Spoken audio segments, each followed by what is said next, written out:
Oi, pessoal! Então vamos lá, vamos agora fazer uma pequena observação sobre proteínas. O que nós veremos aqui está no final do livro de vocês, no final do capítulo de proteínas do nosso livro, tá? E se ficar assim, se vocês acharem que tá vazio, não se preocupem, porque tudo que nós vamos falar aqui, nós vamos aprofundar posteriormente. Então aqui é só uma pincelada mesmo, porque está ligado à função das proteínas. Mas na verdade, a gente vai estudar tudo isso aqui mais aprofundado mais à frente, tá bom? Então, olhem só.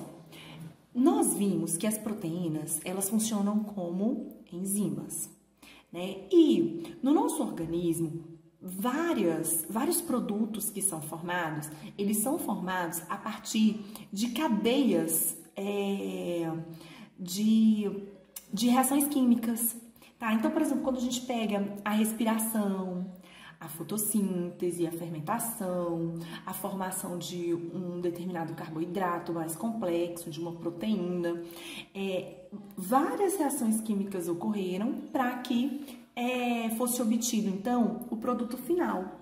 E esse conjunto dessas reações nós chamamos de via metabólica, tá? A via metabólica, então, ela é composta por uma série de reações químicas em sequência, tá? Em que o produto, a gente vai tendo, vários produtos que vão sendo substratos da outra até chegar ao produto final, tá? Então, e elas vão sendo catalisadas por enzimas. Essas reações químicas, elas podem ser reações de síntese ou elas podem ser reações de quebra.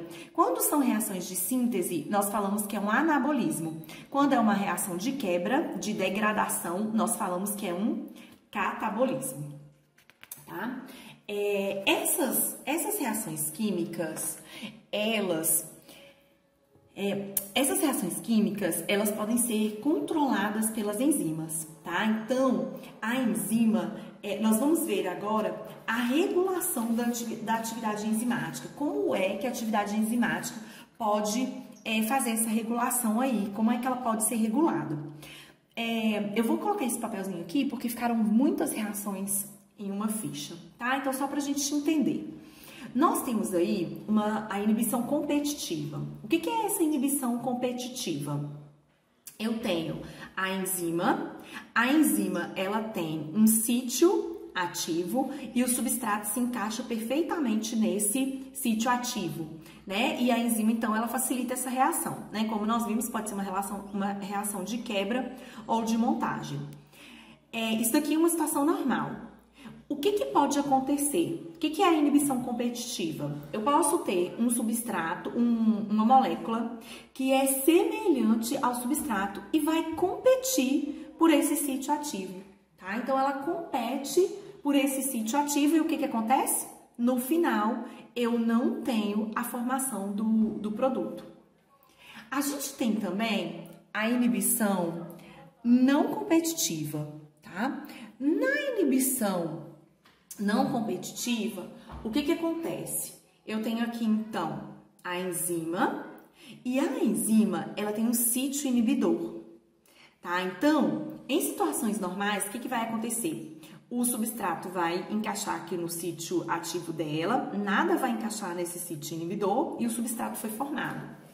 Mas pode acontecer da molécula que se encaixa aqui aparecer, encaixar nesse sítio inibidor, que pode ser chamado também de sítio alostérico, e alterar o sítio ativo dessa enzima. Então, olha só, o sítio ativo dessa enzima que tinha esse formato, ele passa a ter uma distorção, ele passa a ter um formato diferenciado. E o que acontece? O substrato não encaixa de forma correta e a reação que a enzima ajudaria acontecer, ela não acontece, então não tem formação do produto final.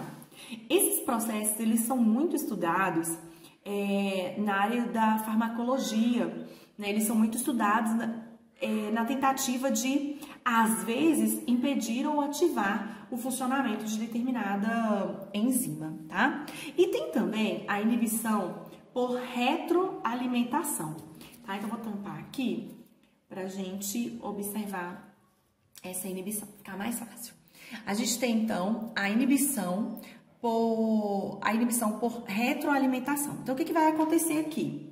Eu tenho o produto final de uma via metabólica, então eu tenho uma via metabólica, ó, sendo ilustrada aqui, e o produto final dessa via metabólica se liga lá no sítio alostérico da primeira enzima dessa via.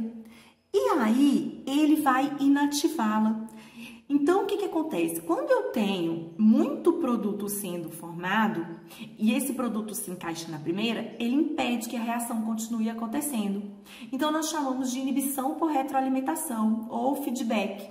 Tá? Então, o que acontece? Quando eu tenho muito desse produto, esse produtinho se encaixa lá, impede que a reação ocorra. À medida que esse produto vai sendo consumido, vai sendo utilizado pelo organismo, vai abaixando a quantidade dele, as enzimas vão ficando livres e aí volta a produção daquele produto novamente, tá? Então, é uma forma de controlar as vias metabólicas, certo?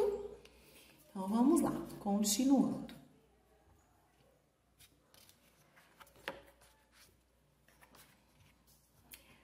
Nós vimos também que as nossas proteínas, elas exercem também função de enzimas, né? Função de enzimas não, função de defesa, né? E elas vão exercer essa função de defesa por meio da fabricação de anticorpos. E aqui vale a gente relembrar um conceito aí, que é o conceito de anticorpos e antígenos. Os anticorpos, eles vão ser fabricados pelos linfócitos B, tá? Eles são, então, proteínas que vão ser produzidas para combater quem? Para combater os antígenos. Quem são esses antígenos? Os antígenos, eles são substâncias estranhas ao nosso organismo. Então, eles não são reconhecidos pelo nosso organismo e eles são capazes, então, de desencadear uma resposta imune, tá? Ou seja, eles vão estimular a fabricação de anticorpos. E como são esses anticorpos? Esses anticorpos, então, eles são formados por 4 porções. 2 porções pesadas, que são essas maiores e 2 leves. E elas são ligadas, então, pelo que nós chamamos por uma reação química, por uma ligação química chamada de ponte de sulfeto, tá? Essa porçãozinha aqui é a porção onde os antígenos vão ser reconhecidos, vão se ligar e vão ser inativados pelos anticorpos, tá? Então, como eu disse para vocês, os linfócitos, eles são produzidos, os anticorpos, eles são produzidos pelos linfócitos B, tá? Os linfócitos B recebem os antígenos, eles reconhecem os antígenos por meio dos linfócitos T, os linfócitos T apresentam, não precisa se preocupar, a gente vai estudar isso bem direitinho depois, tá? E aí, quando determinado linfócito B é exposto a determinado antígeno que se encaixa em seu anticorpo, esse linfócito é ativado e essa ativação faz com que as células se proliferem por mitoses sucessivas. Então, acompanhe aí comigo no desenho. Olha só, os linfócitos, eles recebem, então, dos linfócitos T, os antígenos, e eles começam a fabricar os anticorpos. Quando esses anticorpos conseguem inativar esses antígenos, né? Então, aí o linfócito B vê, ó, deu certo. Aí, o que ele faz? Ele começa a se multiplicar. Ele se multiplica. Parte das células que são formadas passam a exercer a função de combater esses antígenos. E uma pequena parte é o que nós chamamos de células de memória. São células que vão guardar essa informação. Elas guardam a receitinha, o formato que reconheceu que foi eficaz, que foi eficiente no combate a esse antígeno. E aí, o que acontece? esses plasmócitos, eles começam a produzir mais anticorpos, né, para defender o organismo, tá? Beleza, terminou a defesa do organismo, né, os plasmócitos, eles desaparecem e as células de memória permanecem ali. E um segundo contato com esse antígeno, o organismo, ele já tem as células de memória. Então, ele não precisa fazer todo o reconhecimento, apresentar para o linfócito B aprender sobre aquele antígeno. Não precisa, porque ele já aprendeu, ele já sabe, ele já tem o formato que ele precisa fabricar. Então, o que acontece? Na segunda resposta, a quantidade de anticorpos é maior e mais rápida, tá? A produção é mais rápida. Então, muitas vezes, a pessoa não chega nem a ter sintomas da doença, porque o organismo, ele já está preparado para ter essa reação, tá? Então, continuando aqui, nós vimos que a gente tem uma resposta imune primária e nessa resposta imune primária, o que vai acontecer? Ela vai ocorrer quando o organismo é exposto pela primeira vez a um determinado antígeno, levando à formação de células com aquele tipo específico de anticorpos. E uma segunda resposta, que é num segundo contato, que nós chamamos então de resposta imune secundária. O que acontece? Quando o indivíduo é exposto ao mesmo antígeno pela segunda vez, e a produção de anticorpos é mais rápida e em maior quantidade, como nós acabamos de ver na imagem, tá? Então, basicamente, a imunização, ela vai ser a aquisição dessa proteção, a aquisição desses anticorpos, né, contra os antígenos, tá? E essa imunização, ela vai poder, então, ser dividida de duas formas.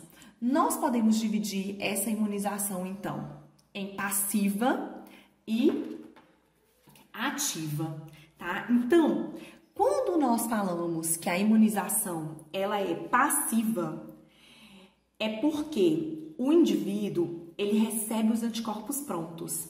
E o que vai acontecer aqui?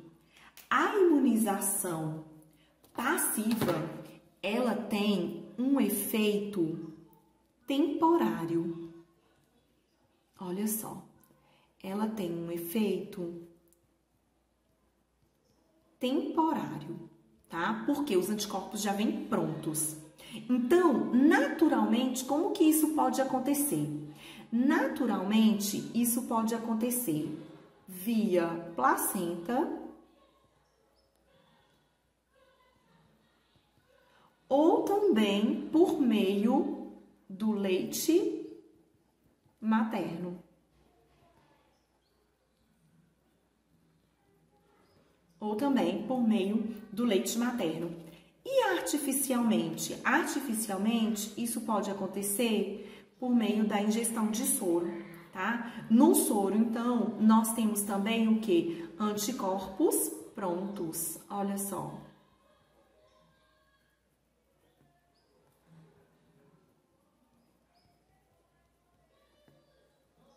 Anticorpos prontos. Já na imunização ativa, nós temos um efeito duradouro. Olha só. Por que esse efeito é duradouro? Porque aqui eu vou estimular o organismo a produzir os anticorpos. Então, ele vai formar células de memória. Então, nos próximos contatos, eu já tenho a célula de memória, tá? Então, naturalmente, como que isso pode ser? Ficar doente, tá? Então, quando o indivíduo, ele fica doente, ele passa a ter contato com o antígeno e ele fabrica, e ele guarda a célulazinha de memória dele. E como que isso pode ser feito artificialmente? Por meio das vacinas.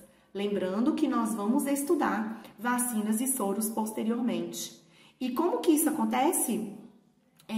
Isso acontece porque nas vacinas nós temos o quê? Nas vacinas nós temos os antígenos atenuados, tá? Os antígenos atenuados, então eles vão estimular o nosso organismo a produzir as células de memórias, atenuados, fracos, mortos, e hoje nós temos até antígenos sintéticos também, tá bom? Então, com essas observações, a gente pode terminar os nossos exercícios do capítulo, tá? Para nós corrigirmos, então, no nosso encontro, na nossa live dessa semana. E eu desejo que a luz do Espírito Santo se faça presente em cada objetivo que nós almejamos. Beijo no coração, fiquem com Deus e não deixem de fazer as nossas atividades.